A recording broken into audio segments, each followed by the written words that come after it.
ఓం పరమేశ్వర స్వరూపైన సభకి నమస్కారం. కాంతో మాతులో యస్య జననీ సర్వమంగళ జనకః శంకరో దేవః తం వందే కుంజరాననం.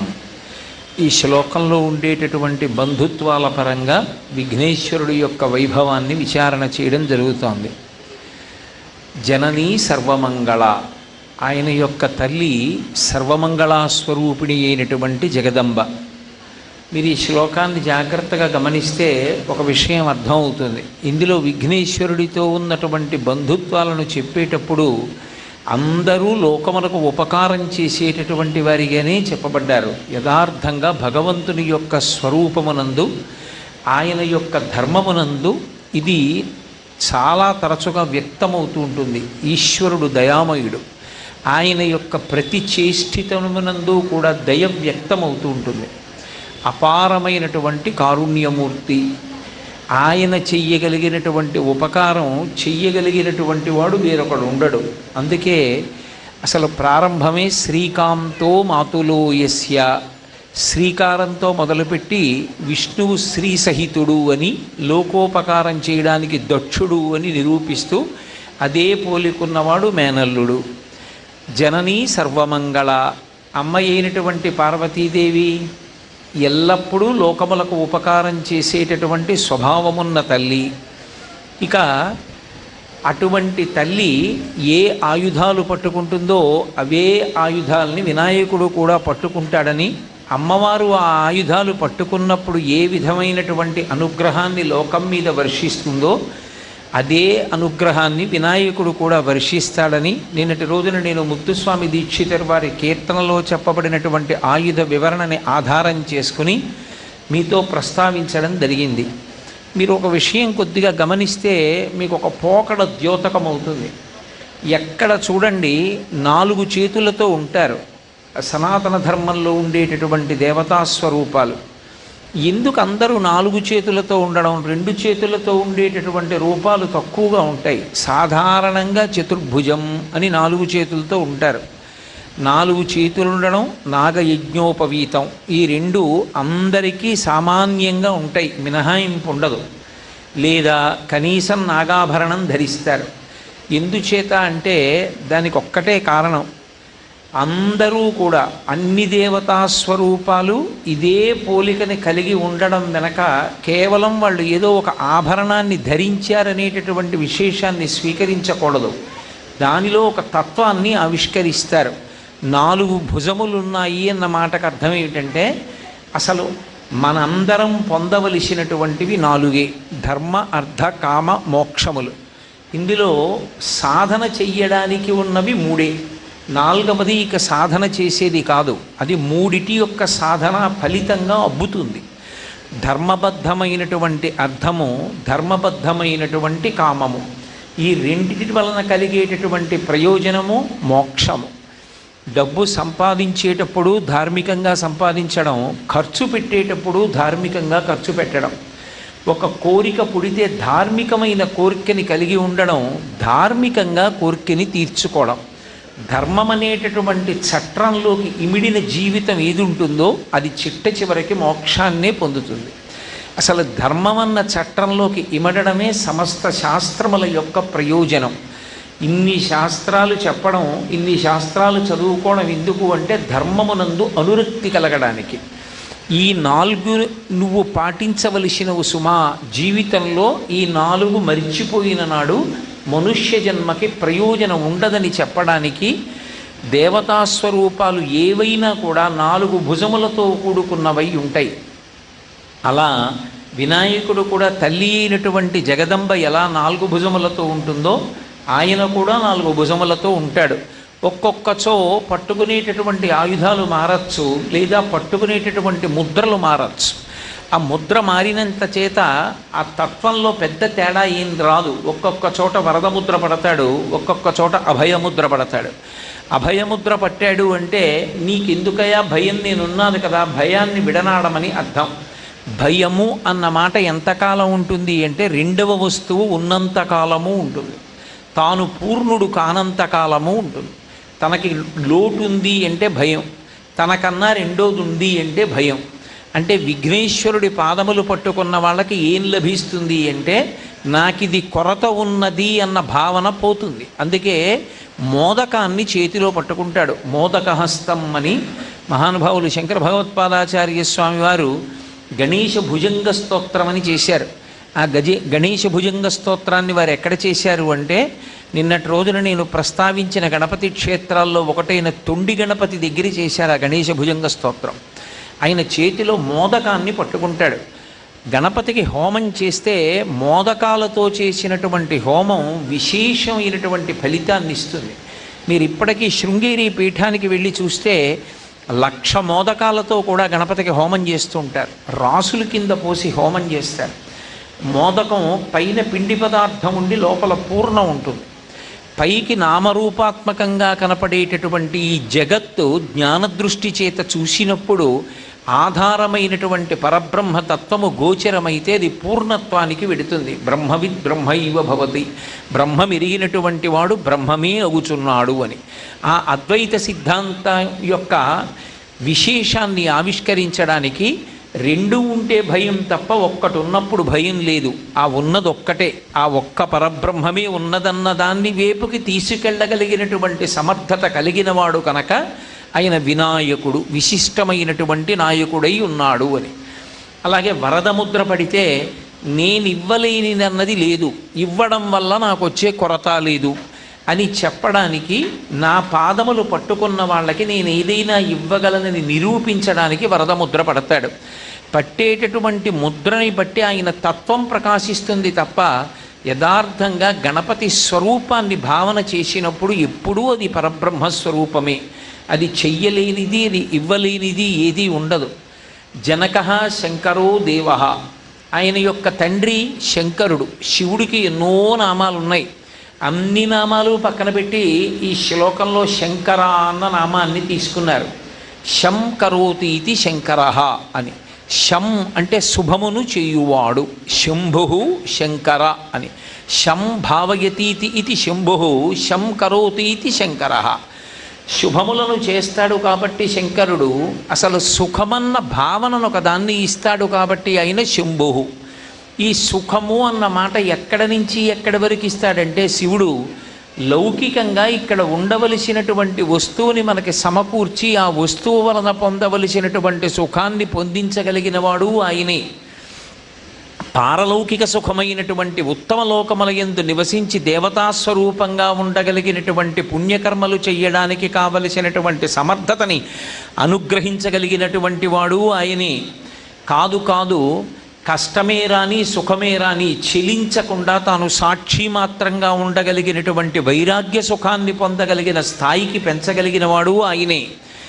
ఆ వైరాగ్యము బాగా వంటపట్టినటువంటి కారణం చేత భగవంతుని యందు నిరతిశయమైన ప్రీతితో చేసినటువంటి కర్మల వలన అనుగ్రహించినటువంటి పరమశివుని యొక్క కృపారూపమైన జ్ఞానము వలన తిరిగి పుట్టవలసిన అవసరం లేని పునరావృత్తి రహిత శాశ్వత శివ సాయుధ్య స్థితి అనబడేటటువంటి మోక్ష సుఖమును కటాక్షించగలిగిన వాడు కూడా ఆయనే. అందుకనే ఆ సుఖమన్న మాట ఇక్కడ నుంచి అక్కడ వరకు ఉంటుంది కాబట్టి ఆ శం సమస్త సుఖములకు కారణమైనవాడు కాబట్టి ఆయనని శంకరః, సుఖములను చేయువాడు, సుఖములనిచ్చువాడు అని పేరు. ఆయన యొక్క కుమారుడు అంటే వినాయకుడు కూడా ఇవ్వలేనిదన్నది లేదు. తండ్రికి ఎటువంటి పోలికో అటువంటి పోలిక, తల్లికి ఎటువంటి పోలికో ఆయనకు అటువంటి పోలిక, మేనమామకి ఎటువంటి పోలికో ఆయనకు అటువంటి పోలిక. అంటే వాళ్ళు ఏ మంగళాలు చేస్తూ ఉంటారో ఈయన కూడా అదే మంగళాలను చేస్తూ ఉంటాడు. పరమశివుడికి వినాయకుడికి, పరమశివుడికి సుబ్రహ్మణ్యుడికి వీళ్ళ మధ్య ఉండేటటువంటి అనుబంధం బహు చమత్కారంగా ఉంటుంది. అమ్మవారికి బిడ్డలకి ఉండే అనుబంధం ఇంకా చమత్కారంగా ఉంటుంది. మూకశంకరులని మహానుభావులు ఆయన మూకపంచశతిలో ఒక మాట అంటారు.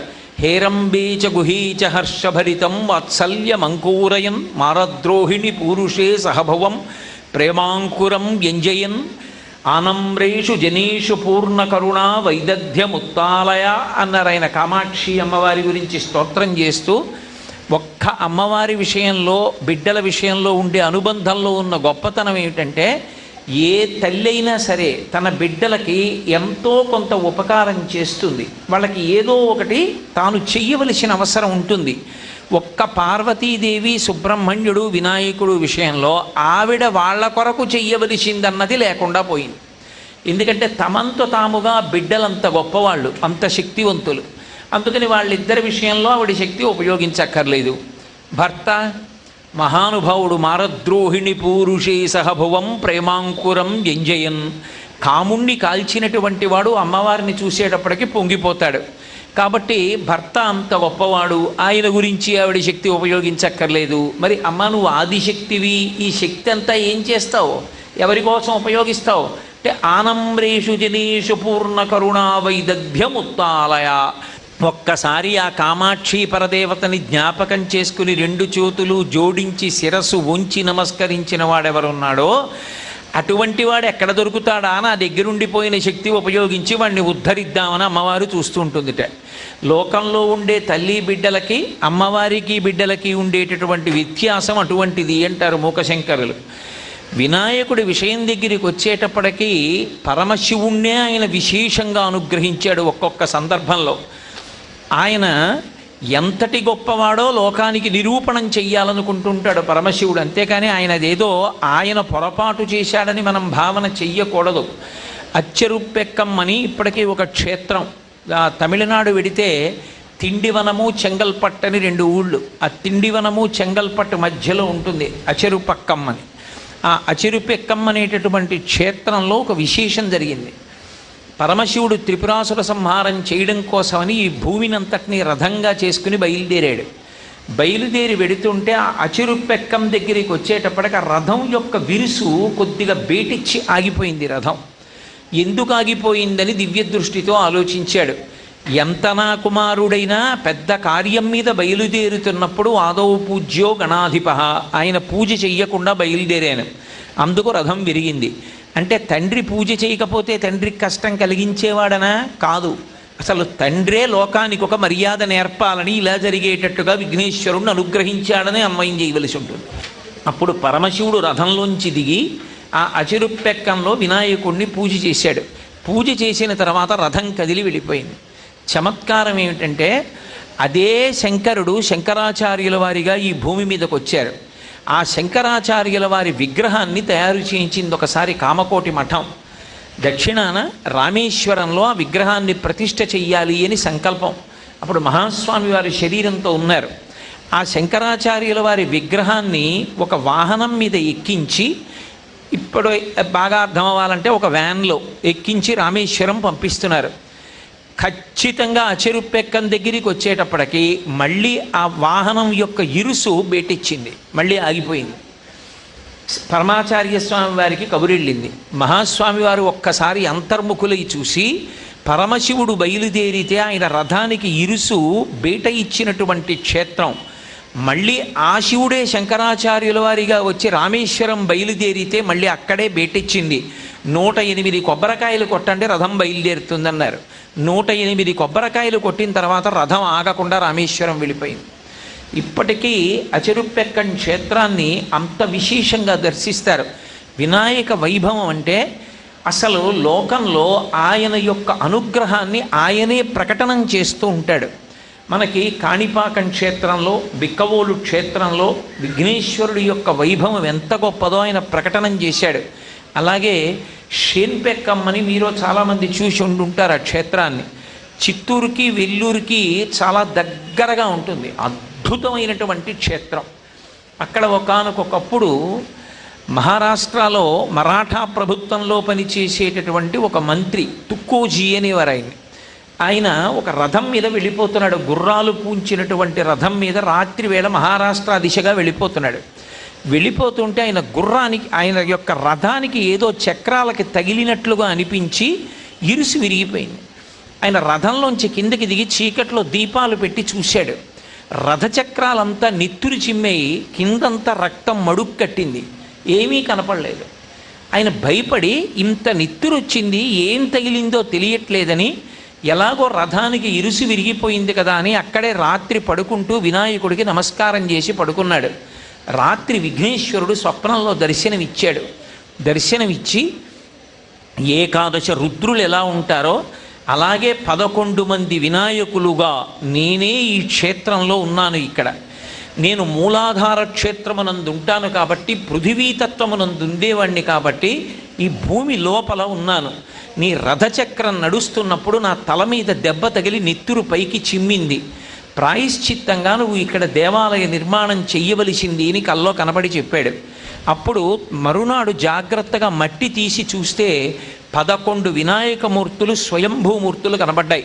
ఇప్పటికీ మీరు వెళ్ళి ఆ దేవాలయంలో చూస్తే చుట్టూ తీగలా కట్టుంటాయి. దానికి యువతల వైపుకి నిలబడి మనం జరుగుతున్నటువంటి పూజని చాలా దగ్గరగా చూడొచ్చు. ఆ షేన్పెక్కన్ క్షేత్రంలో 11 మూర్తులుగా విఘ్నేశ్వరుడు వెలిసి ఉంటాడు. నేను చిత్తూరు ఉపన్యాసాలకు వెళ్ళినప్పుడు నా యందు చాలా అభిమానం కలిగిన వారు బాబుగారని, ఎలాగైనా నేను ఆ క్షేత్రం చూడాలంటే కారులో వెతుక్కుంటూ వెళ్ళి చూసి నేను తెల్లబోయాను. అబ్బా ఎలా చదివామో అలాగే ఉంది ఈ క్షేత్రంలో అని. ఇంకా చమత్కారం ఏమిటంటే ఆ క్షేత్రం మించి ప్రయాణం చెయ్యాలి. ఒకనకొకప్పుడు కంచికామకోటి పీఠాధిపత్యం వహించిన మహాపురుషులు మహాస్వామి వారు ఆయన బయలుదేరినప్పుడు అనుకున్నారు, ఎలాగో షేన్పెక్కన్ క్షేత్రం మించి వెడతాను కాబట్టి వెళ్ళేటప్పుడు 108 కొబ్బరికాయలు కొట్టాలి అని అనుకున్నారు. నేను మీతో మనవి చేసే విఘ్నేశ్వరుడి విషయంలో దగ్గరికి వెళ్ళి కొబ్బరికాయ కొట్టడం కన్నా దూరంగా నిలబడి నేల మీద కొబ్బరికాయ కొట్టి ముక్కలైపోయి పిల్లలు ఎరుగు తింటే ఆయన ఎక్కువ సంతోషిస్తాడు. అది కాబట్టి 108 కొబ్బరికాయలు కొట్టాలని సంకల్పం చేశారు.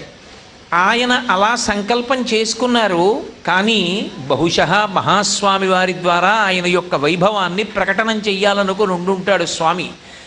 మరిచిపోయారు, ముందుకు వెళ్ళిపోయారు. చాలా వేగంగా నడిచేవారు మహాస్వామి. 96 ఏళ్ల వయస్సులో కూడా ఎంత వేగంగా నడిచేవారో. ఆయన వేగంగా ముందు వెళ్ళిపోయారు. వెనక పెద్ద ఏనుగు మీద జయేంద్ర సరస్వతీ స్వామి వారు వస్తున్నారు. చాలా దూరం మహాస్వామి వెళ్ళిపోయారు. వెనక జయేంద్ర సరస్వతీ స్వామి వారికి ఏనుగు వస్తోంది. షేన్పెక్కన్ క్షేత్రానికి కొంత దూరంలో ఉండగా ఏనుగుకి వెర్రి బయలుదేరింది. మామటివాణ్ణి కూడా దగ్గరికి రానివ్వకుండా తొండంతో తోసేసి గిర్ర గిర్ర గిర్ర గిర్ర తిరగడం మొదలుపెట్టింది. ధైర్యంగా జయేంద్ర సరస్వతీ స్వామి వారు మాత్రం ఏనుగు మీద కూర్చున్నారు. ఈ వార్త అక్కడ ఉన్నటువంటి వాళ్ళు మహాస్వామి వారికి ముందుకెళ్ళి చెప్పారు. అయ్యా, ఏనుగు ఎవరు అదుపు చేసినా ఆగట్లేదండి, గుండ్రంగా తిరుగుతోంది, దాన్ని పట్టుకోలేకపోతున్నాం. ధైర్యంగా జయేంద్ర సరస్వతీ స్వామి వారు మాత్రం కూర్చుని ఉన్నారు ఏనుగు మీద. కిందకి కానీ జారారా చాలా ప్రమాదం అని చెప్పారు. తనకి ప్రమాదం వస్తే ఏమో పట్టించుకునేవారో లేదో మహాస్వామి, తన శిష్యుడు జయేంద్ర సరస్వతీ స్వామి వారు ఈ స్థితిలో ఉన్నారని తెలియగానే అకస్మాత్తుగా కూర్చుని సత్యదండాన్ని చేత్తో పట్టుకుని ఆ ఆజ్ఞాచక్రానికి తాటించి ధ్యానం చేశారు. చెయ్యగానే తను చేసినటువంటిది ఏది మరిచిపోయారో జ్ఞాపకం వచ్చింది. ఓ ఏనుగు షేన్పెక్కన్ క్షేత్రానికి దగ్గరలోకి వచ్చింది, 108 కొబ్బరికాయలు కొట్టకుండా ముందుకొచ్చానని ఏనుగు దగ్గరికి వెళ్లకుండా ఈ 108 కొబ్బరికాయలు గుడి ముందు కొట్టండి అన్నారు. 108 కొబ్బరికాయలు కొట్టడం పూర్తయింది. ఏనుగు నిలబడి జయేంద్ర సరస్వతీ స్వామి వారు మళ్ళీ వెళ్ళిపోయారు. మహాస్వామి వారు దీని గురించి ప్రత్యేకంగా ఒక అనుగ్రహ భాషణంలో చెప్పారు. తానే చెప్పుకొని నా వ్యక్తిగత అనుభవము అని చెప్పి షేన్పెక్కన్ క్షేత్రంలో ఉండేటటువంటి విఘ్నేశ్వరుడు ఎంతటి అనుగ్రహ ప్రదాతయో, ఎంత గొప్పగా అనుగ్రహిస్తాడో చెప్పారు. నేను మీతో ఉన్నటువంటి సమయాన్ని దృష్టిలో పెట్టుకుని విఘ్నేశ్వరుడి యొక్క వైభవాన్ని, కొన్ని క్షేత్రములు మనకి దర్శనీయములు కనుక ఆ క్షేత్రములతోటి దేవతలతోటి ఉండేటటువంటి సంబంధాన్ని ఆవిష్కరించేటటువంటి ప్రయత్నం చేస్తున్నాను. ఆయన అనుగ్రహాన్ని పొందనటువంటి వాడన్నవాడు లేడు లోకంలో. అందరూ ఆయన అనుగ్రహాన్ని పొందిన వాళ్ళే. దేవతల దగ్గర నుండి, సామాన్యమైనటువంటి దేవతల దగ్గర నుండి విష్ణువు, పరమశివుడు, అంబా వరకు అందరూ వినాయకుడి యొక్క అనుగ్రహాన్ని పొందిన వాళ్ళే. అంతటి మహోజ్వలమైనటువంటి స్వరూపం. అయితే ఈ బంధుత్వములు అనేటటువంటి దాని యందు ఒక చమత్కారం ఒకటి ఉంటుంది. అన్ని వేళలా తల్లి తండ్రిగా ఉన్నటువంటి వాళ్ళ యొక్క స్థాయి పార్వతీదేవి, పరమశివుడు ఉన్నంత స్థాయిలో నిలబడుతుందని సిద్ధాంతం చేసి మాట్లాడడం మీరు వాంగ్మయాన్ని జాగ్రత్తగా పరిశీలనం చేస్తే సాధ్యం కాదు. ఎందుచేత అంటే మీరు ఒకటి గమనించండి, రామచంద్రమూర్తి విష్ణువు యొక్క అవతారం, దశావతారాలలో ఒకటి నరుడిగా వచ్చాడు. ఆయన దశరథ మహారాజు గారిని తండ్రిగా వరించాడు. దశరథుణ్ణి తండ్రిగా వరించాడు కాబట్టి కౌసల్య తల్లి అయింది. ఇప్పుడు కౌసల్య దశరథులకి రామచంద్రమూర్తి కొడుకుగా వచ్చాడు. కౌసల్య దశరథులకి కొడుకుగా వచ్చినటువంటి రామచంద్రమూర్తి కన్నా కౌసల్య దశరథుడు అనుగ్రహ శక్తిని కలిగిన వారై ఉంటారని సిద్ధాంతీకరించడం సాధ్యమా? కాదు. ఎందుకంటే అది ఆరోహణ సిద్ధాంతము అంటారు. ఆయనకి తండ్రి అయిన కారణం చేత దశరథుడు తరించాడు, ఆయనకి తల్లి అయిన కారణం చేత కౌసల్య తరించింది. కొన్ని చోట్ల అవి దేవతాస్వరూపములై లోకానికి అనుగ్రహాన్ని పంచిపెడతాయి అని చెప్పడం కష్టం. దశరథ మహారాజు గారికి దేవాలయం కట్టి పూజ చేస్తే లోకానికి అనుగ్రహిస్తాడా అని అడిగారు అనుకోండి, అలా ఆయన్ని దేవతాస్వరూపంగా ప్రతిష్ఠ చేసి ఆయనకి దేవాలయాలు కడితే లోకానికి అనుగ్రహం కలుగుతుందని చెప్పడం కష్టం. మరప్పుడు ఏమిటి నేర్చుకోవలసి ఉంటుంది దశరథుడి జీవితాన్ని చదివితే? అంటే దశరథుడు పెట్టుకున్న వ్యామోహం రాముడి పట్ల కొడుకు అని, కొడుకు పట్ల పరమేశ్వరుడైన నా పుత్రుడన్న భావన పెట్టుకున్నందుకు దశరథుడు తరించాడు, స్వర్గలోకవాసాన్ని పొందాడు. ఇందులో చిత్రం ఏమిటంటే రాముడి వైపు నుంచి చూసినప్పుడు రామాయణంలో మనం ఏం నేర్చుకోవలసి ఉంటుందంటే, నరుడిగా దశరథ మహారాజు గారి పట్ల రాముడు ఎంత గౌరవంగా ప్రవర్తించాడు, ఎంత వినయ విధేయతలతో ప్రవర్తించాడు. దశరథుడు శరీరం విడిచిపెడితే ఎంత ఏడ్చాడు. భగవంతుని యొక్క అవతారమే తండ్రికంత గౌరవాన్నిచ్చి తండ్రిని అంత గౌరవిస్తే మనం కూడా తండ్రిని ఎంత గౌరవించాలన్న విషయాన్ని తెలుసుకోవడం వరకు పనికొస్తుంది తప్ప దశరథుడికి గుడి కడితే అన్న భావన వల్ల ఏమొస్తుంది అని చెప్పమంటే చాలా కష్టం. ఎందుకంటే అవి అనుగ్రహ ప్రసరణం చెయ్యగలిగిన దేవతాస్వరూపములు కావవి. అవి తండ్రి తల్లి అయిన కారణం చేత భగవంతుని యొక్క అనుగ్రహాన్ని పొందాయి. మీకు నేను ఒక ఉదాహరణ చూపించాలి అంటే, భాగవతంలో కృష్ణ భగవానుడికి తల్లిగా వచ్చింది, కన్న తల్లిగా కాదు, పెంచిన తల్లి యశోదాదేవి. ఆమె కన్న తల్లి అయినటువంటి దేవకీదేవి కన్నా పెంచిన తల్లి అయినటువంటి యశోదాదేవి నిజానికి కృష్ణలీలలన్నిటినీ అనుభవించింది. రుక్మిణీదేవికి దేవకీదేవికి తీరని కోరిక ఒకటి మిగిలిపోయింది. అసలు బాలకృష్ణుడి లీలలంత గొప్పగా ఉంటాయి కదా, ఆ బాలకృష్ణుడు ఎలా ఉంటాడో మనం ఎప్పుడూ చూడలేదు. పట్టమహిషి అయిన రుక్మిణీదేవి చూడలేదు, కన్నతల్లి అయినటువంటి దేవకీదేవి చూడలేదు. ఎందుకంటే పసితనంలో పుట్టగానే తీసుకుని వెళ్ళిపోయాడు వసుదేవుడు, తన కోరిక తీరలేదు కాబట్టి కృష్ణుణ్ణి అడిగారు, నీ బాలకృష్ణ స్వరూపం ఎలా ఉంటుందో నీకే తెలుసు కాబట్టి మాకు అటువంటి రూపాన్ని చేయించి ఇమ్మన్నారు. విశ్వకర్మని పిలిపించి విగ్రహాన్ని చేయించాడు. ఆ విగ్రహమే ఒకానొక కారణం చేత ఓడలో ఈ దేశం దాటి వెళ్ళిపోతుంటే వినాయకుడు ఎలా ఈ దేశంలోనే ప్రధానమూర్తులుంచాడో అలా మధ్వాచార్యుల వారు సముద్రపుటొడ్డుకెళ్ళి తన ఉత్తరీయం తీసి ఆకాశంలో ఊపితే తుఫాను ఆగిపోతే మునిగిపోతున్న ఓడ నిలబడింది కాబట్టి ఆ ఓడ నాయకుడు సంతోషించి కాషాయం కట్టుకున్న మధ్వాచార్యుల వారిని చూసి గబగబా చిన్న పడవలో ఒడ్డుకొచ్చి, మీ వల్ల నా ఓడ నిలబడింది కాబట్టి వచ్చి ఓడలో పరిశీలించి మీకు కావలసింది తీసుకోమన్నాడు. రుక్మిణీదేవి కోసం దేవకీదేవి కోసం కృష్ణ భగవానుడు విశ్వకర్మ చేత నిర్మాణం చేయించినటువంటి బాలకృష్ణుని యొక్క మూర్తి చందనపు ముద్దలో పెట్టి ఓడలో తీసుకెళ్ళిపోతున్నారు విదేశాలకి. నాకు ఈ విగ్రహం కావాలని అడిగారు మధ్వాచార్యుల వారు. ఆ విగ్రహాన్ని ఇచ్చారు. చందనపు ముద్దలో ఉన్న విగ్రహాన్ని తీసుకొచ్చి ఉడిపి క్షేత్రంలో మనం లోపలికి వెళ్ళగానే బయటే ఉంటుంది పుష్కరిణి. ఆ పుష్కరిణిలో స్నానం చేయించి చందనాన్ని విడిచిపెట్టిన తరువాత దాన్ని ప్రతిష్ఠ చేశారు. అందుకే ఉడిపిలో అలంకారం ఆలస్యం అవుతూ ఉంటుంది. ఉడిపిలో ఇవాళ ఈ అలంకారం చెయ్యాలని ఉండదు. కృష్ణ భగవానుడి మూర్తి దగ్గరికి వెళ్ళి కూర్చుని అప్పుడు ఎవరు ఆ అర్చనా సమయంలో ఉన్నారో ఆ ద్వైత సంప్రదాయానికి చెందినటువంటి మఠాధిపతులు వారు ధ్యానం చేస్తారు. ధ్యానం చేసినప్పుడు ఆ రోజున కృష్ణుడు ఏ రూపంలో కనపడితే ఆ రూపంలోకి అలంకారం చేస్తారు. అందుకే ఉడిపిలో దర్శన వేళలు ఖచ్చితంగా ఇలా ఉంటాయని చెప్పడం కుదరదు. ఒక్కొక్కసారి అలంకారం ఆలస్యం అయిపోతూ ఉంటుంది. అంత పవిత్రంగానూ ఉంచుతారు. కిటికీలోంచి దర్శనమే తప్ప లోపలికి ఎవరు వెళ్ళరు, ఒక్క మఠాధిపతులు తప్ప. ఎవరు ఆ అర్చనా సమయంలో ఉన్నారో ఆ ద్వైత సంప్రదాయానికి చెందినటువంటి మఠాధిపతులు వారు ధ్యానం చేస్తారు. ధ్యానం చేసినప్పుడు ఆ రోజున కృష్ణుడు ఏ రూపంలో కనపడితే ఆ రూపంలోకి అలంకారం చేస్తారు. అందుకే ఉడిపిలో దర్శన వేళలు ఖచ్చితంగా ఇలా ఉంటాయని చెప్పడం కుదరదు. ఒక్కొక్కసారి అలంకారం ఆలస్యం అయిపోతూ ఉంటుంది. అంత పవిత్రంగానూ ఉంచుతారు. కిటికీలోంచి దర్శనమే తప్ప లోపలికి ఎవరు వెళ్ళరు, ఒక్క మఠాధిపతులు తప్ప. ఉడిపి క్షేత్రంలో ఉన్నటువంటి బాలకృష్ణమూర్తిని దేవకీదేవి రుక్మిణీదేవి కోసం కృష్ణుడే చేయించి ఇచ్చినటువంటి మూర్తి. అంటే బాలకృష్ణుణ్ణి కన్నతల్లి దేవకీదేవి చూడలేదు, కానీ పెంచిన తల్లి యశోద పాలిచ్చింది, ఆయనతో ఆడుకుంది. ఆయన 3 మాటలు విశ్వరూపం చూపించాడు. బాలకృష్ణుడి పట్ల తల్లిగా యశోద పొందినటువంటి అదృష్టాన్ని చూసి అది విన్నటువంటి పరీక్షిత్ తెల్లబోయి శుకమహర్షిని అడిగాడు, జగదీశ్వరునికి చన్నిచ్చు తల్లిగా ఏమి నోము నోచి ఈ యశోద, పుత్రుడంచు అతని పోషించు తండ్రిగా నందుడేమి చేసే నందితాత్మ అని అడిగాడు. అసలు తల్లి తల్లి అంటూ లోకములకన్నిటికీ తండ్రి అయినటువంటి వాడికి, తల్లి అవసరం లేకుండా ఉండిపోయిన వాడికి పాలివ్వడం ఏమిటయా? తన స్తన్యంలోంచి ఇంత పుణ్యం ఎలా సంపాదించింది యశోద నాకు చెప్పని అడిగాడు.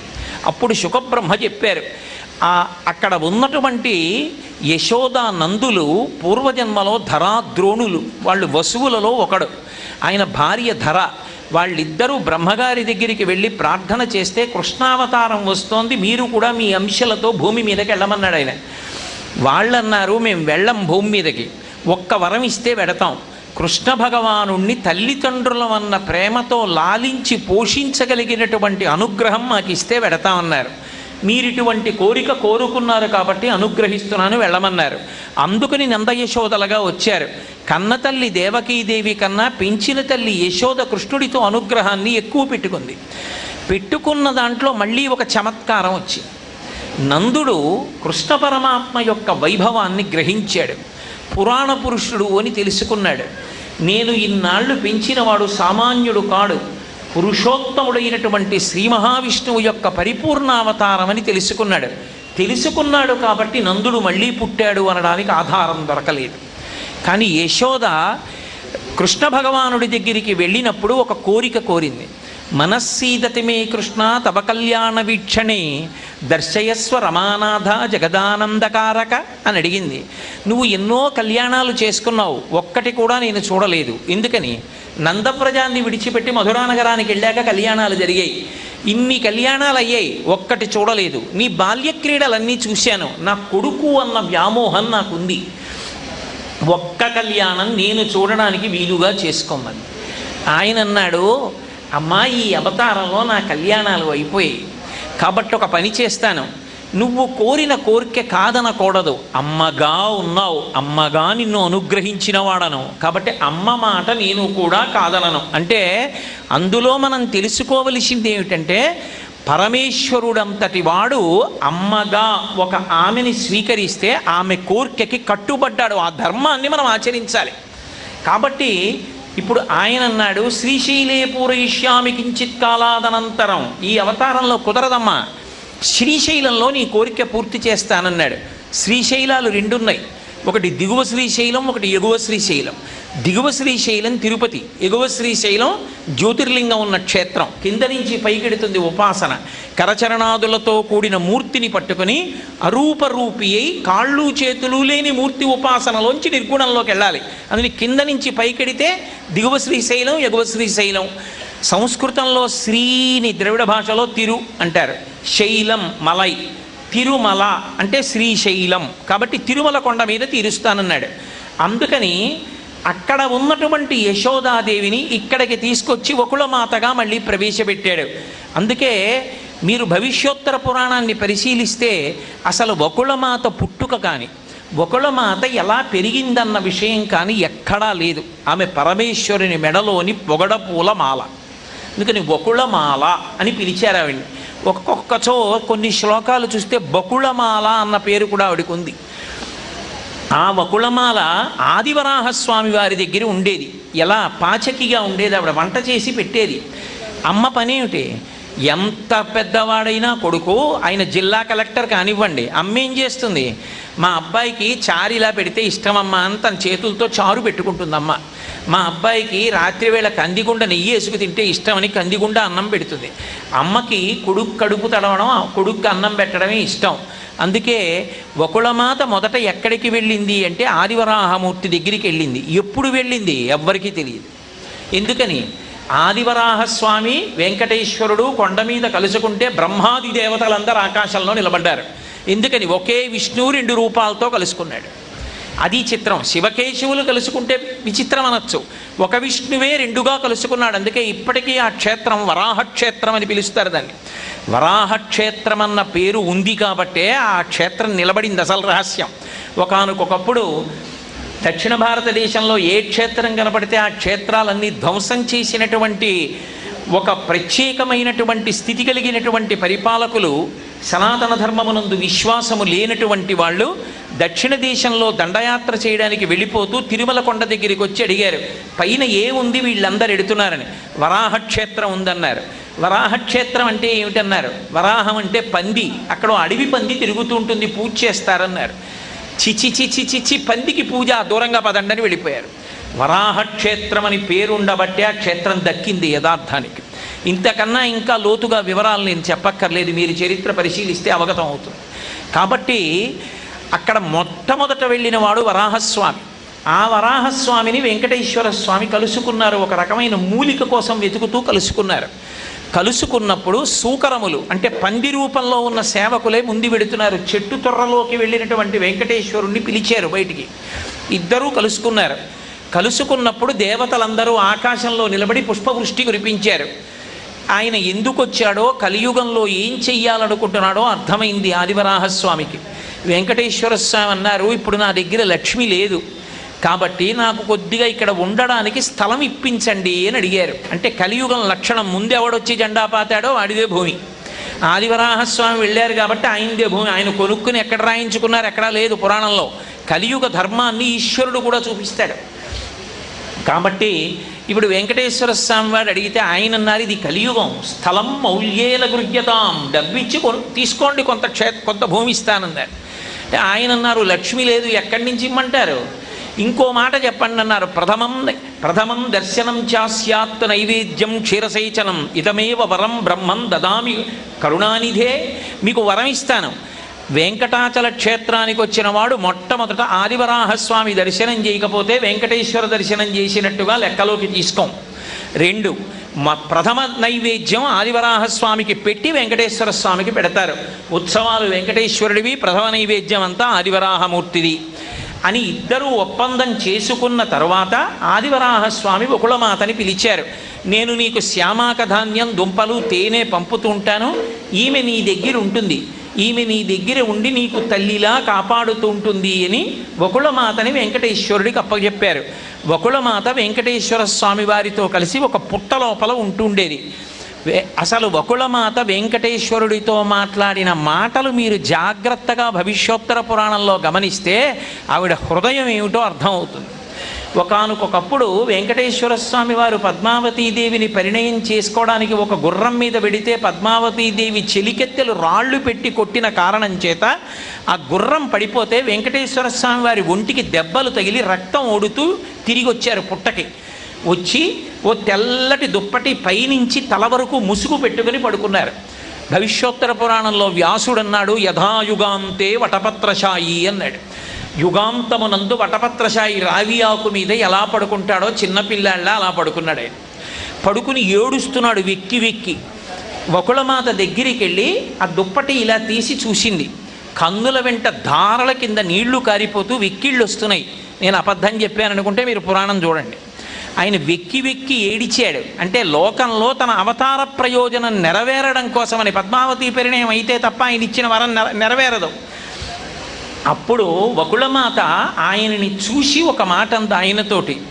ఆవిడంది, మనోగతం వదాదేశం గౌరవం మహిమాకృతా గౌరవం బలరామస్య దేవకీ వసుదేవయో దుఃఖం భవతి తాం దృష్ట్వా యభుక్తం భూతభావన విశ్వార్తి సంహర్త పుణ్యమూర్తే నమోస్తుతే అంది.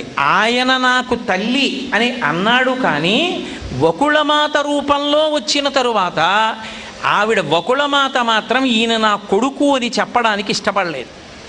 అది చమత్కారం. వెంకటేశ్వరుడికి వకుళమాతకి ఉన్న అనుబంధంలో మీరు చాలా జాగ్రత్తగా పురాణాన్ని పరిశీలిస్తే వీడు నా కొడుకు అని ఆవిడ చెప్పడాన్ని ఇష్టపడలేదు. ఆయన పరమాత్మ అని చెప్పింది. ఆయన నాకు తల్లి అన్నాడు. ఎందుకని? ఒక అవతారంలో వరం ఇచ్చాడు కాబట్టి ఈ అవతారంలో దాన్ని పూర్తి చెయ్యాలి కాబట్టి తన ధర్మం తాను నెరవేర్చాడు. ఇప్పుడు ఆవిడ ఎంత పెద్ద మాట అందంటే, నువ్వు ఎందుకు ఏడుస్తున్నావు వెంకటేశ్వర? నువ్వు ఏడవడానికి కారణం ఏమిటో చెప్పు. మనోగతం వదాదేశం, అసలు నీ మనసులో ఏముంది ఆదేశించు. నీకెవరి వల్ల కష్టం వచ్చింది? ఎవరైనా కన్నెపిల్లని చూసి ఇష్టపడ్డావా? నాకు చెప్పు, నేను ఎడతాను, రాయబారిగా దూతగా పెడతాను అని. వదాదేశం గౌరవం మయమాకృతా, చెప్పనంటావా? నా మీద ఒట్టు. నా మీద ఒట్టే కాదు, గౌరవం బలరామస్య. ఆవిడ ఎప్పుడు చెప్పినా వెంకటేశ్వరుడు నా కొడుకని చెప్పలా, దేవకీ వసుదేవుల కొడుకని చెప్పింది. అందుకే మీ అన్న బలరాముడి మీద ఒట్టు, దేవకీ వసుదేవయోహో, దేవకీ వసుదేవుల మీద ఒట్టు. అంతేకాదు, నువ్వు ఎవరు? నువ్వు మహానుభావుడివి. దుఃఖం భవతి తాం దృష్ట్వా, ఏడవలసిన అవసరం నీకేమిటి? నువ్వు ఏడుస్తూ కనబడితే నాకు ఏడుపు వస్తోంది, కాబట్టి నువ్వు ఏడవద్దు అని ఆవిడ మాట అంది. యముక్తం భూత భావన, కొద్దిగా ఏమైనా తినవయ్యా తండ్రి, కాస్త తిను అని. సర్వలోకార్తి సంహర్త, అన్ని లోకముల యొక్క ఆర్తిని హరించగలిగినవాడా, పుణ్యమూర్తే నమోస్తుతే, ఓ పుణ్యమూర్తి నీకు నమస్కరించుచున్నాను అంది. తల్లి భావనతో ఉంటే ఆ మాట అంటుందా? నేను నీకు నమస్కరించుచున్నానని కౌసల్య అందా ఎక్కడైనా? అనదు. వకుళమాత అంది. ఎందుకంది అంటే ఆవిడ దృష్టిలో వెంకటేశ్వరుడు కొడుకు కాడు, పరబ్రహ్మం. వెంకటేశ్వరుడి దృష్టిలో తల్లి. ఎందుకని? తనిచ్చిన మాట పూర్తయిపోవాలి కాబట్టి. నిజంగా తల్లి ఉంటుందా పరమేశ్వరుడికి? కానీ తల్లిగా గౌరవించాలి. కృష్ణావతారంలో మాట ఇచ్చాడు కాబట్టి మాట పూర్తి చేయడానికి ఈ మాట చెప్పాడు ఆయన. ఈ మాట చెప్పింది ఆవిడే. పోను అక్కడతో అయిపోయిందా? ఆయనే చెప్పాడు, అమ్మా గుర్రం ఎక్కి వెళ్ళమ్మా, నీకు కపిలతీర్థంలో కపిలేశ్వర లింగం కనపడుతుంది. శివానుగ్రహం లేకుండా ఏదీ సాధించలేమమ్మా. పరమశివలింగానికి అభిషేకం చెయ్యి, అభిషేకం చేసి నమస్కరించు. కళ్యాణం కురుమే దేవా, శివశంకరతే నమః, మా అబ్బాయికి పెళ్లి చేయించమని నమస్కారం చెయ్యమ్మా, నేను నమస్కారం చెప్పానని చెప్పమ్మా అన్నాడు. ఆవిడ వెళ్ళింది, కపిలలింగానికి నమస్కారం చేసి అగస్త్యాశ్రమానికి వెళ్ళింది. అసలు భవిష్యోత్తర పురాణంలో పెద్ద కీలకం అక్కడ చెప్పారు. వెంకటేశ్వరావతారానికి వకుళమాతకి ఉండే అనుబంధం గురించి అక్కడ చెప్పారు. ఆమె అగస్త్యాశ్రమంలో ఆ ధరణీదేవి యొక్క సేవకులు కొంతమంది, పద్మావతీదేవి చెలికెత్తెలు, ఆమె బాధపడుతోంది మళ్ళీ వెంకటేశ్వరుడు కనపడలేదని శివలింగానికి అభిషేకం చేయించడానికి వచ్చారు బృహస్పతి యొక్క వాక్కు మేరకి. అక్కడ కలుసుకుంది వకుళమాత.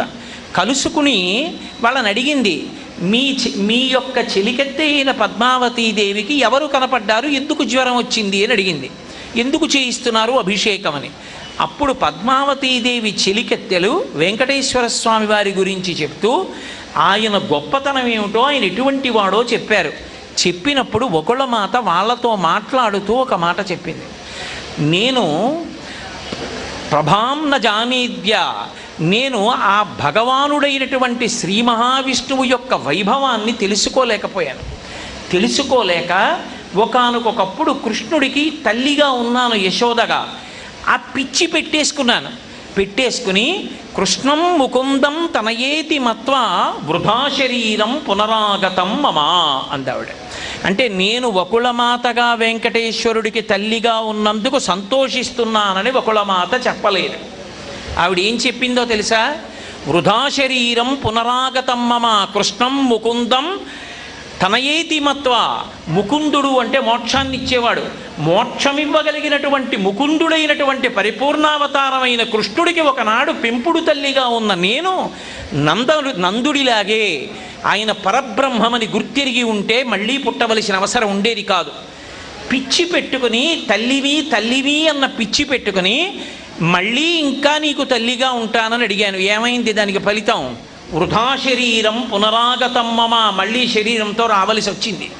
అసలు నిజంగా నేను ఈ వెర్రి కోరిక కోరి ఉండకపోతే నేను ఎప్పుడో భగవంతుని యందు ఐక్యమైపోయి ఉండేదాన్ని అని తాను తల్లిగా పిలవబడినందుకు ఆమె ఆక్రోశించింది.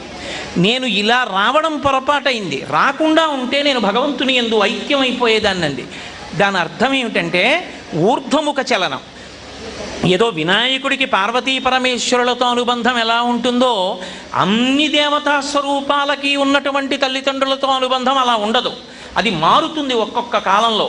అది ఆరోహణ ప్రక్రియ యందు ఎవరు తల్లిదండ్రులుగా ఉన్నారో వాళ్ళు అలా అనిపించుకున్నందుకు భగవంతుని యందు చేరిపోతారు. అదే వినాయకుడికి పార్వతీ పరమేశ్వరులతో అలా ఉండదు. ఎందుకనంటే అవన్నీ పరబ్రహ్మస్వరూపాలే, అవి వైభవాన్ని ఆవిష్కరింపజేస్తాయి.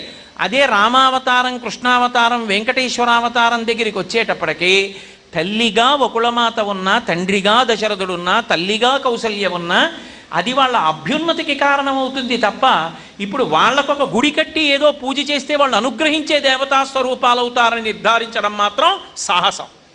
కాబట్టి ఏమైంది అంటే ఆవిడ చివరికి ఈ మాట చెప్పి ధరణీదేవి దగ్గరికి వెళ్ళింది.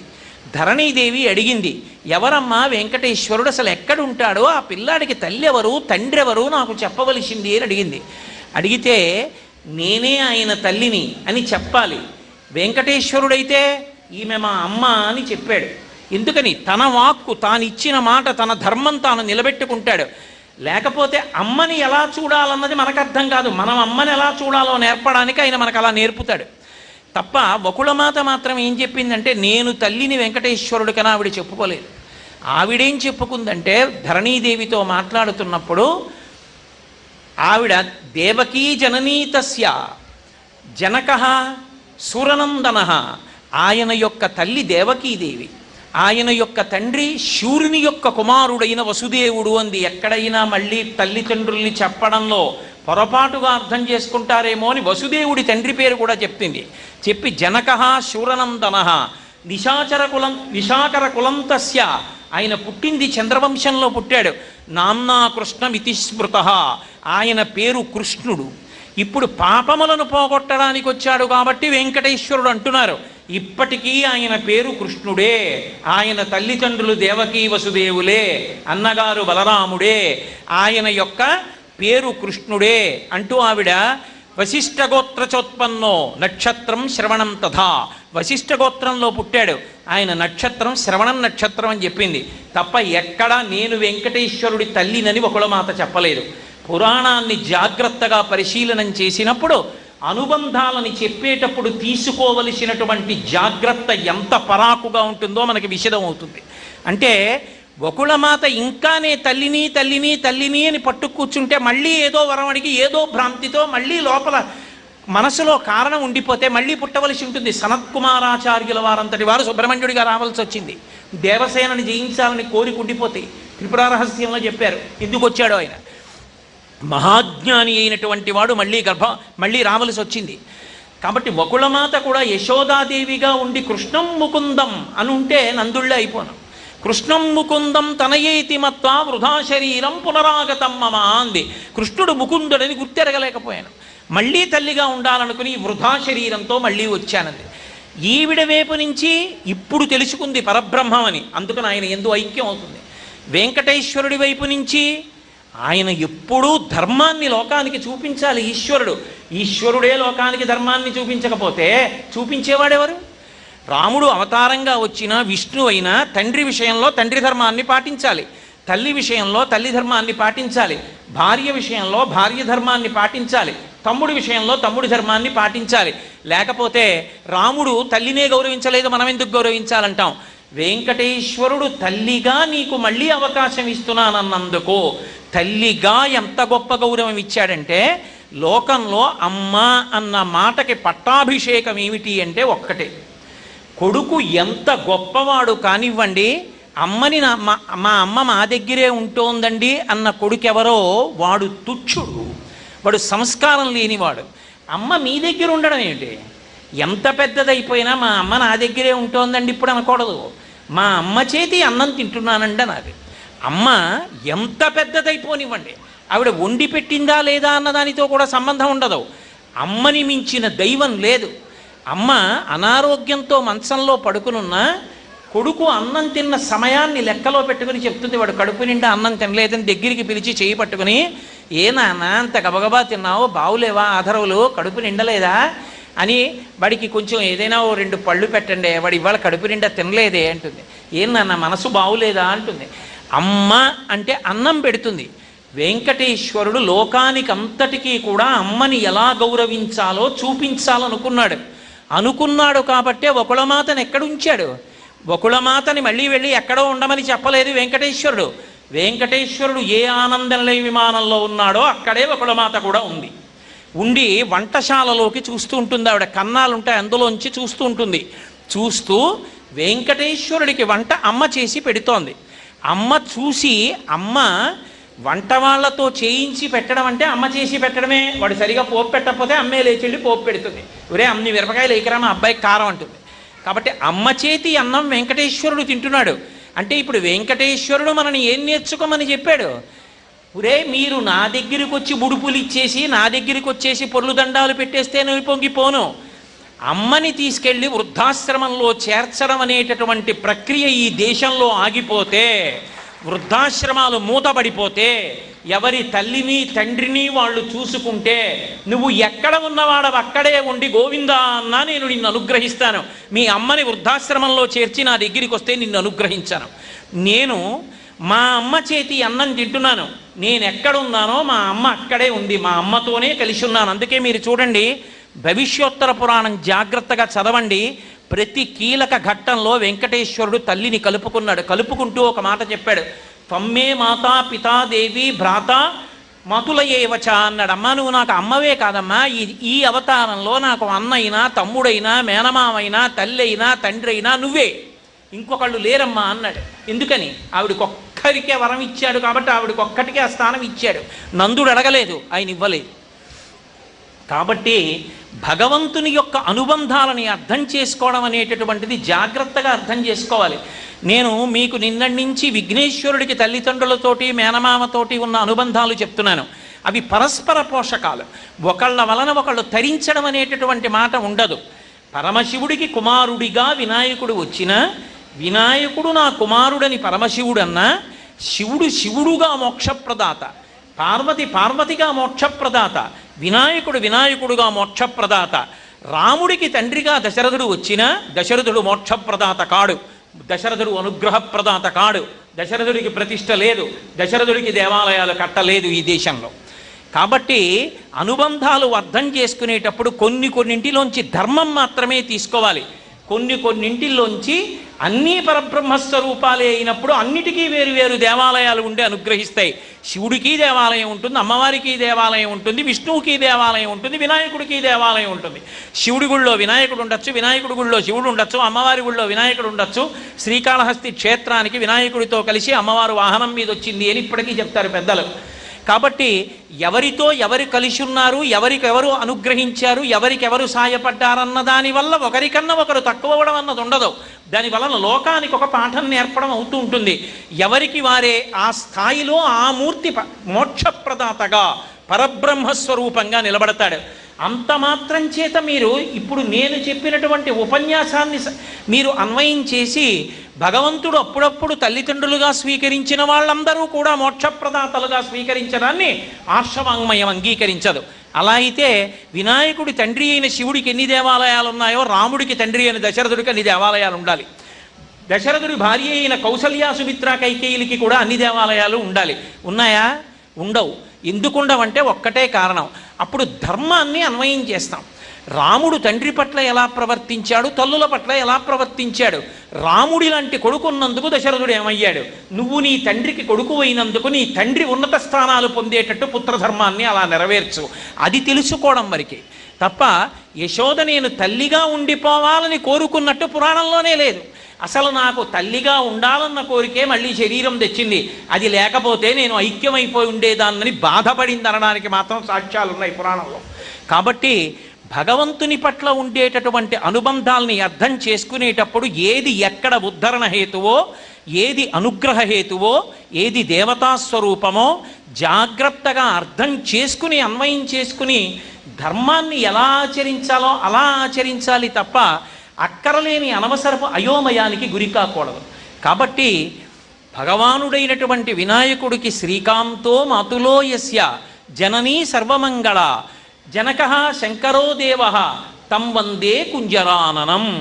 ఓ కుంజరాననం అంటే కుంజరహ, ఒక్క ఏనుగుకే అనేకమైనటువంటి పేర్లు ఉన్నాయి. కుంజరము అన్న పేరు ఎందుకు వచ్చింది అంటే దానికి కణతల కింద చిన్న చిన్న సొట్టలు ఉంటాయి ఏనుగుకి ఉండి, అందులోంచి మదజలం కారుతుంది. కారినప్పుడు తుమ్మెదలు వాళ్తాయి. ఆ తుమ్మెదలు కూడా చమత్కారంగా వాళ్తాయి. ఆడ తుమ్మెదల్ని ముందెళ్ళమంటాయి. ప్రేమతో మదజలాన్ని తాగిస్తాయి. వచ్చి వాళ్తే అది దాని చెవులతో తరుముకుంటుంది. ఆ తరిమినప్పుడు సీతాకోక చిలుకలు మళ్ళీ తుమ్మెదలు లేచిపోతూ ఉంటాయి. అది వినాయకుడి యొక్క విజయం అని చెప్పి దాని మీద అబ్బో ఎన్ని శ్లోకాలు వచ్చాయో లోకంలో. అలా అందమైనటువంటి మదధారలు కారుతూ ఉంటాడు ఆయన. ఆ తమ్వందే కుంజరాననం, ఏనుగు ముఖమున్నవాడా అని కీర్తించారు. ఏనుగు ముఖం ఉంటే ఏమిటి గొప్పతనం? ఏనుగుకి ఒక లక్షణం ఉంటుంది. పెద్ద పని చెయ్యగలిగిన ఆయనే, చాలా చిన్న పని చెయ్యాలన్నా ఏనుగే. రెండిటి విషయంలోనూ కూడా కౌశలం ఏనుగుది. ఏనుగు ఒక్కదానికి ఉన్న లక్షణం ఏమిటంటే అది దాని తొండంతో దేవదారు దుంగని ఎత్తి అవతల పారేస్తుంది. కింద పడి ఉన్నటువంటి సూదిని తన చిన్న చిన్న కన్నులతో చూస్తూ తొండంతో పట్టి పైకెత్తి దానికి గుచ్చుకోకుండా మీకు గుచ్చుకోకుండా మీ చేతిలో పెడుతుంది. సూక్ష్మ బుద్ధి. చిన్న పని నుండి పెద్ద పని వరకు చేస్తుంది ఏనుగు. ఏనుగు ఎలా చిన్న పనికి పెద్ద పనికి అవసరమో అలా విఘ్నేశ్వరుడు ఈ పనికి అక్కర్లేదని నువ్వు నిర్ధారించడానికి అవకాశం లేదు. ఏ పనికైనా ఆయన అవసరం. అది కుంజరాననం అన్న మాటకు అర్థం. అంతటి బుద్ధి వైభవం ఉన్నవాడు, లోకంలో ఏ పనినైనా నిర్వహించడానికి సత్తా కలిగినటువంటి వాడు. అసలు విచిత్రం ఏంటంటే మంచి ముత్యాలు దొరికేటటువంటి అద్భుతమైనటువంటి స్థానాలలో ఒకటిగా చెప్పబడేది ఏది అంటే ఏనుగు యొక్క కుంభస్థలం. ఏనుగు కుంభస్థలంలో దొరికినటువంటి ముత్యాలు ఏవి ఉంటాయో వాటితోటే మహామహులైనటువంటి వారు ఆభరణాలు చేయిస్తూ ఉంటారు. పరమేశ్వరుడు పార్వతీదేవి మెడలో ముత్యాలహారం వేశాడు. ఎక్కడదా ముత్యాలహారం అంటే గజాసురుణ్ణి సంహారం చేసినప్పుడు ఆయన కుంభస్థలంలో ఉన్న ముత్యాలు చల్లబడితే ముత్యాలు తీసి పేటగుచ్చి పార్వతీదేవి మెడలో వేశాడు. అందరి భర్తల్లా మామూలు ముత్యాలు తెచ్చి నీ మెడలో ఎందుకు వేస్తాను, గజాసుర సంహారం చేశానని. మదించినటువంటి ఏనుగుల కుంభస్థనముల యందు ముత్యాలు ఉంటాయి అని. ఆ ముత్యం ఎక్కడున్నా దానికి ఒక లక్షణం ఉంటుంది. ముక్తాచూర్ణేన సంయుక్తం తాంబూలం ప్రతిగృహ్యతాం అని. మీరు ప్రత్యేకించి అమ్మవారి పూజలో అమ్మవారికి చేసేటటువంటి ఉపచారముల వలన ఏ ఉపచారం వల్ల ఏ ఫలితం వస్తుంది అంటే చెప్పడం కొంతవరకు సాధ్యం. అమ్మవారికి చేసే ఉపచారాలలో ఒకే ఒక్క ఉపచారం చెయ్యడం వల్ల ఎంత ఫలితం వస్తుంది అంటే చెప్పడం దుస్సాధ్యమైన ఉపచారం ఒక్కటే. ఏది అంటే అమ్మవారికి సమర్పించేటటువంటి తాంబూలం. ఆ తాంబూలం బాగా పండాలి అంటే అందులో వెయ్యవలసినది ఏది అంటే ముత్యాన్ని కాల్చి దాని నుగ్గు తాంబూలంలో వెయ్యాలి. కానీ జాతి ముత్యాన్ని మీరు కాల్చినటువంటి నుసి సూదితో ఇలా ముట్టించి తాంబూలంలో ఇలా పెట్టాలి తప్ప 2 వేళ్లతో ఇలా పైకెత్తినంత కానీ పొరపాటున వేసి తాంబూలం ఇస్తే నోరంతా పుళ్ళు పడిపోతుంది. అంత వేడి. నీటిలోంచి వచ్చేటటువంటి ముత్యం, చాలామంది నీటిలో ఏదో పుడుతుంది ముత్యం అనుకుంటారు. కాదు, నీటిలో ఉన్న ఒక జంతువు నుండి వస్తూ ఉంటుంది ముత్యం. కాబట్టి ఆ ముత్యాన్ని ఒక్క పిసరు తాంబూలంలో వెయ్యాలి. అందుకే ముక్తాచూర్ణేన సంయుక్తం తాంబూలం ప్రతిగృహ్యతాం అని. అటువంటి తాంబూలం అమ్మవారికి ఎవరు సమర్పణం చేశారో దాని వలన ఎంత ఫలితం వస్తుంది అంటే చెప్పడం కష్టం. అమ్మవారు లోకంలో ఎప్పుడైనా ఎవరినైనా మహావిద్వాంసులుగా మార్చాలనుకుంటే తన తాంబూల చర్మణ ప్రసాదంలోంచి ఓ ముద్ద తీసి ఆ భక్తుని యొక్క నోట్లో పెడుతుంది. ఎవరు అమ్మవారి తాంబూలపు పిడచ తిన్నాడో వాడు మహాకవి అయిపోతాడు. మూకశంకరులు అలాగే అయ్యారు. జంబుకేశ్వర క్షేత్రంలో వరదన్ అనేటటువంటి కవి అలాగే అయ్యాడు. అమ్మవారు బీజాక్షరాలు రాస్తేనే ఉజ్జయిన్లో కాళిదాసు గారు అంతటి గొప్పవాడు అయ్యాడు. అమ్మవారి యొక్క అనుగ్రహంతో అంత శక్తి పొందుతారు. దుర్వాసో మహర్షి ఆర్యాదిశతి రచించారంటే అమ్మవారి కామాక్షి అనుగ్రహంతో రచించారు. కాబట్టి అమ్మవారికి చేసేటటువంటి తాంబూల సేవలో అత్యంత ప్రధానమైనటువంటి చూర్ణముగా చెప్పబడేటటువంటి ముత్యం వచ్చేది ఏనుగు యొక్క కుంభస్థలంలోంచే వస్తుంది. అసలు లోకంలో ఒక విచిత్రం ఉంది. ఎన్నో జంతువులు ఉన్నాయి. ఇన్ని జంతువులున్నా ఏ జంతువు కూడా భగవంతుడికి తాను పూజ పొంది పూజ చెయ్యదు. ఒక్క ఏనుగు మాత్రమే అలా పూజ చేస్తుంది. ఇప్పటికీ మీరు శృంగేరి పీఠానికి, కాంచీపురంలో ఉన్నటువంటి కామకోటి మఠానికి వెడితే కనపడుతుంది. ఉదయం వేళలో శృంగేరి మఠంలో చేస్తారు, సాయంకాలం వేళలో కామకోటి మఠంలో చేస్తారు. కామకోటి మఠంలో ఏనుగుకి పూజ చేసి, ఏనుగు పూజ పుచ్చుకుంటుంది, గజ పూజ అంటారు. గోవుకి చేసే పూజ పశుపూజ కాదు, గోపూజ. గోపూజకి గజ పూజకి ఒక భేదం ఉంటుంది. గోవుకి పూజ చేసిన తర్వాత గోవు వెళ్ళిపోతుంది. ఇప్పటికీ కామాక్షి దేవాలయంలో తెల్లవారుజామున సుప్రభాతం అయిపోయిన తర్వాత గోవు వస్తుంది. అమ్మవారి వైపుకి పృష్ఠభాగం పెట్టి నించుంటుంది. నించుంటే పృష్ఠభాగానికి పూజ చేస్తారు, వెళ్ళిపోతుంది గోవు. గజానికి పూజ చేస్తారు, ఏనుగుకి మఠంలో చేస్తారు. చేసినప్పుడు ఏనుగు పూజ చేయించుకుని వెళ్ళదు. ఏనుగు పూజ అంతా పుచ్చేసుకున్న తర్వాత జయఘోష చేస్తుంది. జయఘోష చెయ్యగలిగినటువంటి ప్రాణి మనుష్యుని తర్వాత ఏనుగు ఒక్కటే. ఏనుగు తొండాన్ని పైకెత్తి ఘీంకారం చేసింది అనుకోండి, దాన్ని జయఘోష అంటారు. అందుకే ఈయన ఐశ్వర్యం ఎంత గొప్పది అంటే, ఈయన ఇంటి ముందు ఏనుగులు నిలబడి అరుస్తూ ఉంటాయంటారు. విరాటపర్వంలో ధర్మరాజు గారి యొక్క గొప్పతనం చెప్పవలసి వస్తే ద్రౌపదీదేవి అంటుంది, ఈయన ఇంటి ముందు ఏనుగులు గుంపులు గుంపులుగా నిలబడి తొండములు ఎత్తి ఘీంకరిస్తే వాటి మదజల ధారల యందు మహారాజులు నడిచి వెళుతున్నప్పుడు ఒకళ్ళనొకళ్ళు ఒరుసుకుంటే ఆభరణములలో ఉన్న రత్నముల గుండ కింద పడితే అదంతా అందులో పడి జారుగా తయారైంది అంది. అంత గొప్పగా ఏనుగు తాను పూజ అందుకోవడమే కాదు, భగవంతుని ముందు జయఘోష చేస్తుంది. జయఘోష అందుకోవడానికి అర్హులెవరు అంటే ఒక్క శంకర భగవత్పాదులే. అందుకే శంకరాచార్యుల వారి అవతారం మొత్తం మీద శంకర భగవత్పాదులకు ఓటమి అన్న మాట లేదు. అందుకే ఎప్పుడైనా శంకర భగవత్పాదుల మీద భజన చేస్తే, వారి నామం చెప్తే జయ జయ శంకర, హర హర శంకర అంటారు. సాయంకాలం కామకోటి మఠంలో పూజ అంతా పూర్తయిపోతే శంకరాచార్యుల వారి యొక్క చందన పాదుకలు ఉంటాయి, చందనదారువులోంచి చేసిన పాదుకలు. శంకరాచార్యుల వారి పాదుకలు పెడతారు పీఠం మీద. పెడితే ఏనుగొచ్చి ఆ పాదుకలను చూసి తొండమెత్తి ఘీంకారం చేస్తుందంటే జయ జయ శబ్దం చెప్పింది అని గుర్తు. అందుకే ఇప్పటికీ దేవాలయాల ముందు ఏనుగులు నిలబెట్టి ఉంచుతారు. దక్షిణ దేశంలో తమిళనాట, కేరళ రాష్ట్రంలో, కన్నడ దేశాల్లో చాలా ఎక్కువ. మనకి ఆంధ్రదేశంలో ఒక్క తిరుమల లాంటి క్షేత్రాలలో తప్ప పెద్ద పెద్ద దేవాలయాల్లో నిజానికి ఏనుగుల్ని దేవాలయాల ముందు ఉంచేటటువంటి స్థితి మనం చూడట్లేదు. కానీ తమిళనాట చూస్తే ఏ దేవాలయం ముందైనా నిలబడుతుంది. పైగా మీకు జంతువులన్నిటిలోనూ కూడా, అది విష్ణువాలయం అయితే ఊర్ధ్వపుండ్రాలు పెట్టుకుని, శివాలయం అయితే విభూతి పుండ్రాలు పెట్టుకుని, అలా పెట్టుకోవడానికి వీలుగా విశాలమైన ముఖముతో కలిగినటువంటి భక్తిని ఆవిష్కరించేటటువంటి ముఖమున్న ప్రాణి ఏనుగు ముఖం ఒక్కటే. మీరు ఎక్కడైనా చూడండి, వైష్ణవ క్షేత్రాల్లో ఎంత పెద్ద పెద్ద ఊర్ధ్వపుండ్రాలు పెట్టుకుంటాయో, శైవ క్షేత్రాలకెడితే ఎంత పెద్ద పెద్ద విభూతి పుండ్రాలు పెట్టుకుంటాయో, పెట్టుకుని చక్కగా నిలబడి జయఘోష చేస్తాయి. జయఘోష చేసి ఊరుకోవవి.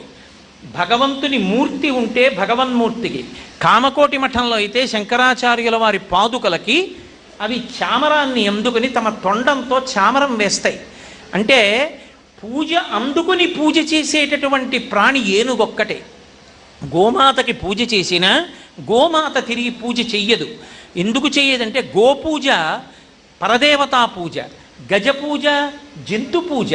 అందుకే గజం పూజ చేసి పూజ పొంది తిరిగి మళ్ళీ పూజ చేస్తుంది. ఏనుక్కి పూజ అంటే పళ్ళు తీసుకెళ్ళి పెడతారు, చక్కగా పళ్ళు అందుకుని నోట్లో పెట్టుకుని తింటుంది. అందుకుని తను తిని ఊరుకోదు, జయఘోష చేస్తుంది. ఆ తర్వాత అది అందిస్తుంది, చామరం వేసి భగవానుడికి సేవ చేస్తుంది. అంతేకాదు, మహావీరుడైనటువంటి వాడు అని నిర్ణయించడానికి సాముద్రికంలో ఆయన యొక్క నడకని ప్రమాణంగా తీసుకుంటారు. ఆ నడక అంత గొప్ప నడక అని చెప్పవలసి వస్తే ఏనుగు యొక్క నడకతోటే పోలుస్తారు. అందుకే ఆయన నడక గజగతి అంటారు. ఏనుగు ఎంత ఠీవిగా నడుస్తుందో, మహారాజులు పరాక్రమోపేతులైనటువంటి చక్రవర్తులు అలా అడుగు తీసి అడుగు వేస్తే గజగతి అంటారు. సాధారణంగా ఆడదాని నడకతో పోల్చడానికి అవకాశం ఉన్న నడక ఉన్నటువంటి ప్రాణి యొక్క నడకని ఇక మళ్ళీ మగవాడి నడకతో పోల్చరు. హంసగమనము అన్నాను అనుకోండి, హంస నడక అన్నాను అనుకోండి, ఆడదానికే పోలుస్తారు. ఏనుగు నడక మహావీరుడైనటువంటి వాడి నడకకి పోలుస్తారు గజగతి అని. అలాగే అందంగా నడవగలిగినటువంటి ఆడవాళ్ళ నడకకి కూడా గజగామిని అంటారు. ఏనుగులా నడుస్తోందండి ఆవిడ అంటారు. అందమైన నడక అని చెప్పవలసి వస్తే స్త్రీ పురుషుల ఇద్దరి విషయంలో అన్వయం అయ్యేది ఏనుగు యొక్క నడక ఒక్కటే. అంత గొప్ప నడక కలిగినది. 5 లక్ష్మీ స్థానాల్లో ఒక లక్ష్మీ స్థానం ఏనుగు యొక్క కుంభస్థలం. అందుకే ఏనుగు ముఖం వంక చూస్తే చాలు లక్ష్మీ కటాక్షం వస్తుంది, అలక్ష్మి తొలగిపోతుంది. అందుకని తమ్వందే కుంజరాననం. అందుకు ఏనుగు ముఖంతో ఉన్నాడు. ఏదో చేతకాక సరదాగా ఏనుగు ముఖం పెట్టుకున్నవాడు కాడు. గజముఖాసుర సంహారం జరగాలంటే ఏనుగు ముఖంతో ఉండాలి. అందుకని ఏనుగు ముఖంతో ఉన్నాడు. గజ అంటే జ అంటే జన్మకు, గా అంటే గతిని నేర్పేవాడు కాబట్టి గజముఖంతో ఉన్నాడు. గజ అటు ఇటు వేంటి జగ, ఈ జగత్తు అంతా కూడా నేనే ఉండి ఈ సమస్త భూతములుగా ప్రకటనమయ్యానని చెప్పడానికి గజముఖంతో ఉన్నాడు. కాదు కాదు, ఏనుగొక్కదానికే ఒక లక్షణం ఉంది. మహావీరుడైనటువంటి వాడికి ఎప్పుడైనా గొప్ప సత్కారం ఏమి అంటే ఆ ఏనుగు మీద కూర్చోపెడతారు. అసలు మామూలుగా మీరు అడగక్కర్లేదు, అడగకుండానే అలా కోరుకుంటారు ప్రజలు.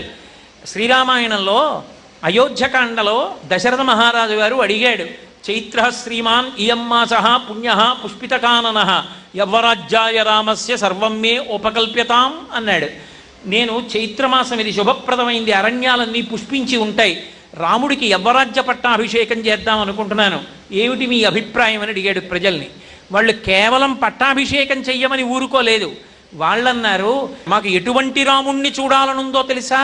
ఇచ్చామోహి మహాబాహుం రఘువీరం మహాబలం, మహాబలవంతుడైనటువంటి రఘువీరుడైనటువంటి రాముణ్ణి మేము ఎలా చూడాలనుకుంటున్నామంటే గజేన మహతాయాంతం రామంఛత్రవృతాననం, ఆ ఏనుగు యొక్క కుంభస్థలం మీద కూర్చుని వస్తున్న రాముణ్ణి మాకు చూడాలనుంది. అంటే ఏనుగు యొక్క కుంభస్థలం మీద కూర్చుని వస్తున్న రాముడంటే యవ్వరాజ్య పట్టాభిషేకం పొంది యువరాజుగా వస్తున్న రాముడిగా, చక్రవర్తిగా వస్తున్న రాముడిగా, మాకు పరిపాలకుడైన రాముడిగా మాకు చూడాలనుంది.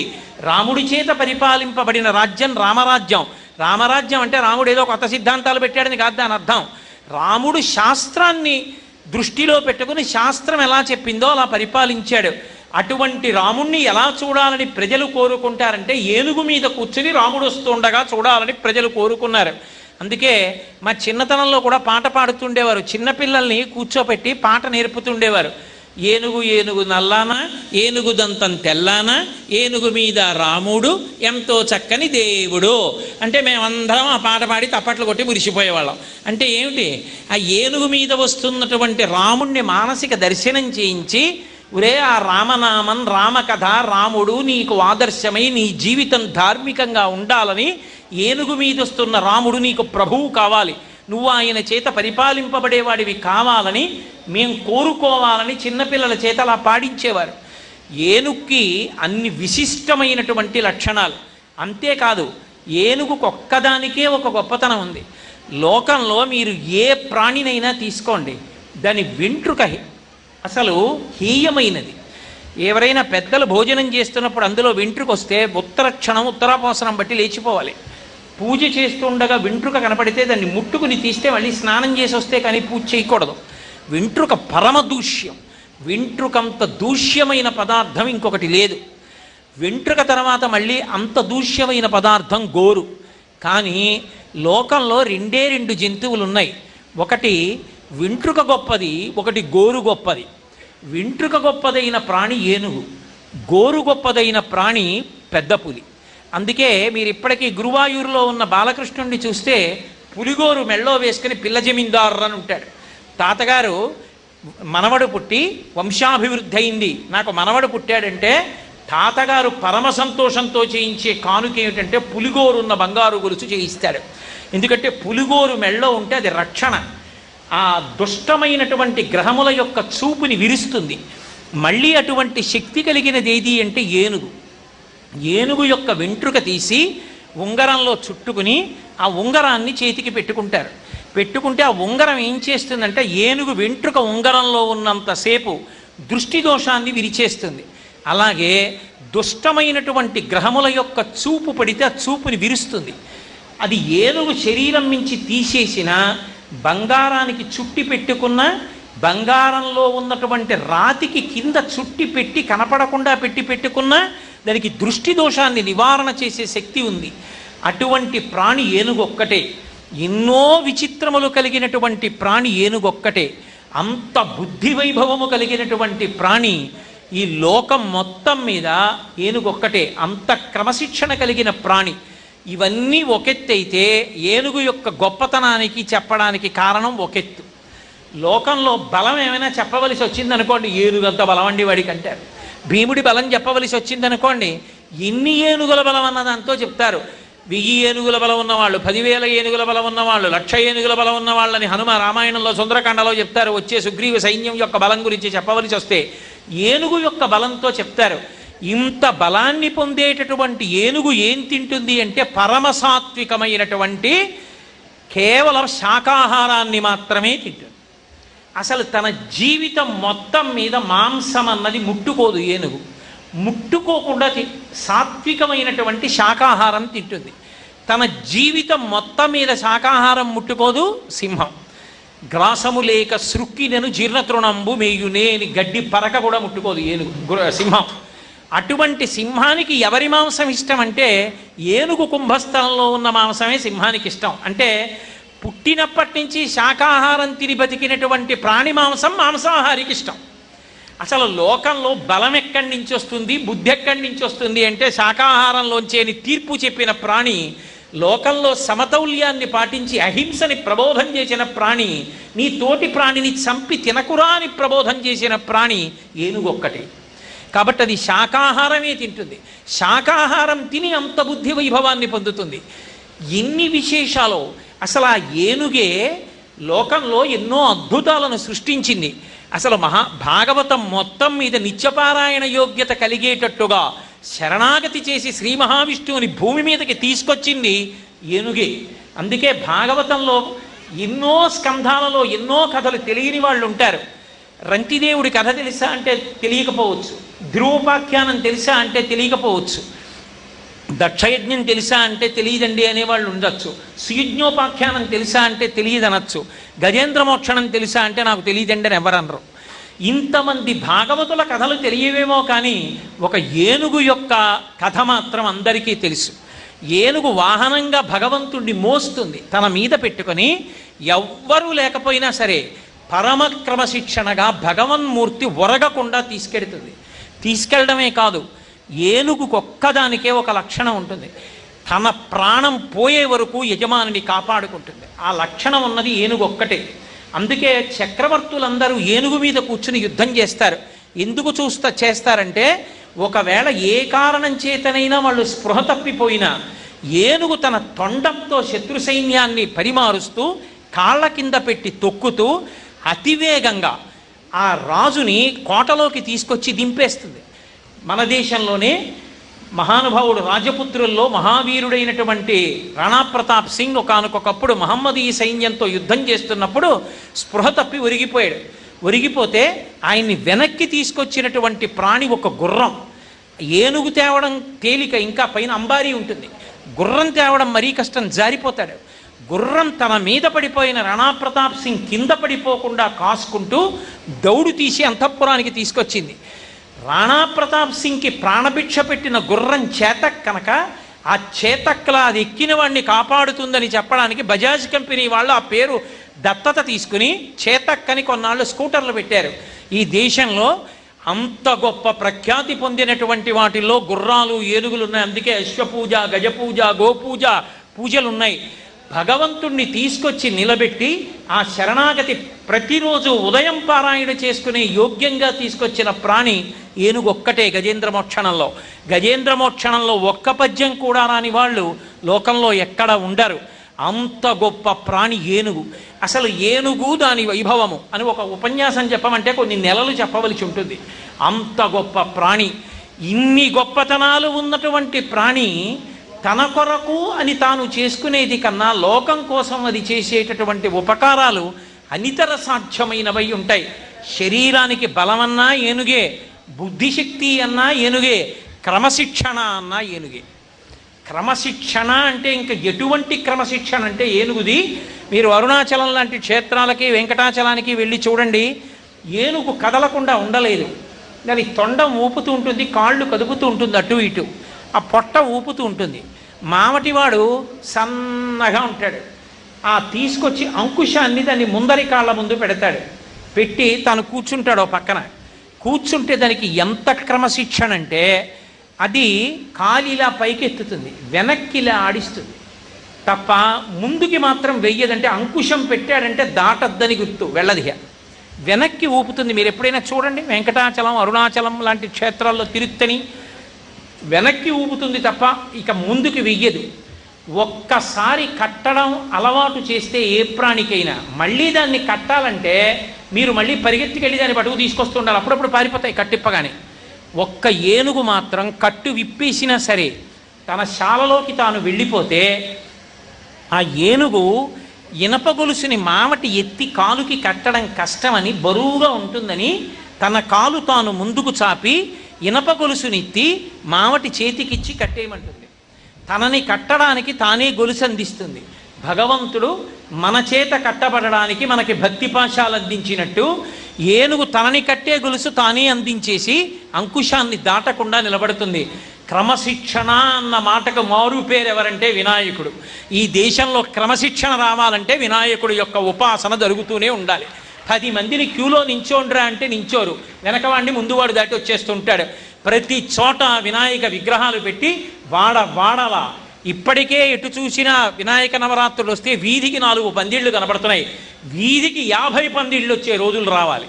వచ్చి వినాయక నవరాత్రి ఉత్సవాలు ఎంత బాగా జరిగితే, విఘ్నేశ్వరుణ్ణి ఎంత ఆరాధనా భావంతో మనం కొలిస్తే, పిల్లల దగ్గర నుంచి వృద్ధుల వరకు వినాయకుడికి నమస్కారం చెయ్యకుండా ఏ పని చెయ్యకుండా అలవాటు చేసుకున్ననాడు తమ్మందే కుంజరాననం. ఒక్క నమస్కారం చేస్తే చాలు, ఆయనకి ఇది ఇవ్వాలని లేదు. నమస్కారం అంటే ఇలా అంటే చాలు.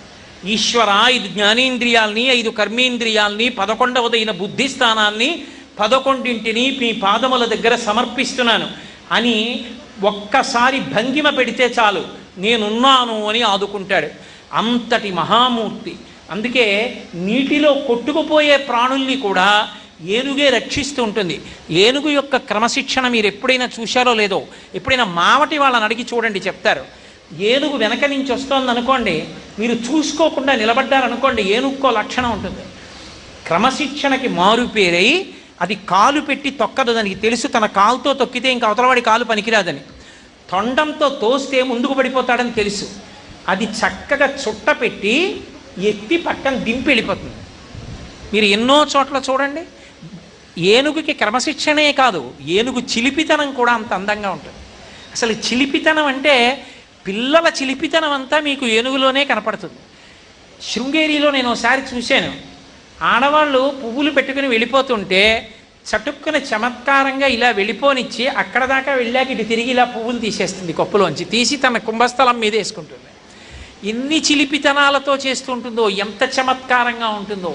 అసలు ఈ దేవతాతత్వాల్ని చెప్పాలంటే ఏనుగునే అడ్డుపెట్టి చెప్తారు. కరిమింగిన వెలగపండు ధరణిని సుమతి అని. ఏనుగు వెలగపండు కానీ మింగిందా ఇక మళ్ళీ వెలగపండే బయటకు వచ్చేస్తుంది. తిన్నప్పుడు ఏ వెలగపండు తిందో బయటికి విడిచిపెట్టేసినప్పుడు అదే వెలగపండు. కానీ వదిలిపెట్టిన వెలగపండు విప్పి చూస్తే లోపలే ఉండదు, పైన డొప్పలాగే ఉంటుంది, గుజ్జు తినేస్తుంది. లక్ష్మి భగవంతుడు ఐశ్వర్యాన్ని ఇచ్చినా అలాగే ఇస్తాడు, తీసేసినా అలాగే తీసేస్తాడని చెప్పాలంటే ఉపమానం ఏనుగు తిన్న వెలగపండు ఒకటే.